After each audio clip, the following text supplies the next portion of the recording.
thought things went well. You know, and when you have a change in personnel, you have change in chemistry, and you don't know how that's going to play out when they're when they're in a meet situation. There's a difference between practice and a meet, and I think the kids ran real well, and the young kids that we had came through for us. Jaden Compard was a kid who ran quietly behind Tyson Miehe last year as your number 2 runner, and at this meet a year ago kind of told us he was ready for that role. Today it seemed as though he's ready for another role. Yeah, he is. He stepped up, and him and Thomas Schultz have just been doing a great job, and they were again side by side.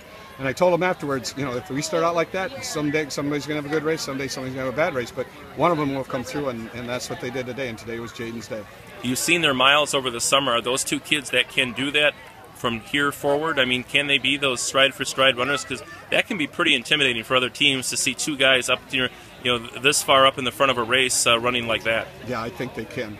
They've done it in practice, and they're talking right now. They, and they like that. I mean, you're side by side with your teammate, makes you that much stronger. And so I think that's going to be an all-year thing.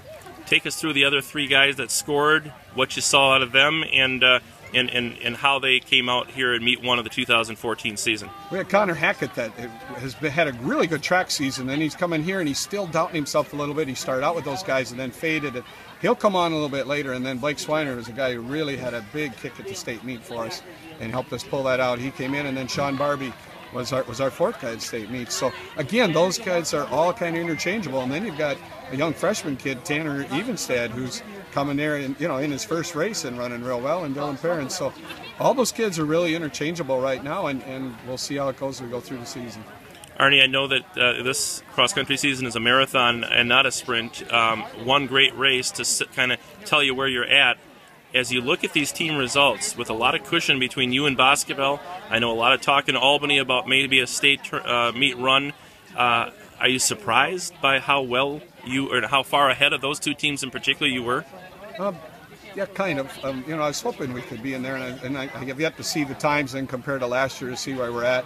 Albany's missed a couple guys, I think, and so we just see you see where you're at. You got your feet on the ground now, is the way I look at it, and now we start building from here. Otherwise, we really didn't know where we were until now, and now we just set some goals and go from there. Any sport where there's a week component to it, week 1 to week 2, like in football, you always look to make sure to see how the kids react to the good or the bad of week 1. How do you expect your kids to react this week as they get ready for the very fast course over at Spring Green Municipal Golf Course in that River Valley Invitational next week? The thing I want to get in their heads is that they go out together and then somebody will come through. I'm not necessarily the 3rd guy or the 4th guy or the 5th guy. We're a team like that, and if they have that mindset going into races, then any kid will come through for you, and it's wide open all the time, and then they run, I think, a little more relaxed. Perfect day. Who ordered the weather, Arnie? Yeah. Was that your wife? Did Ann do that? Yes, she did. Yes, okay. She did. I can't take credit for that. Yes, she did. Well,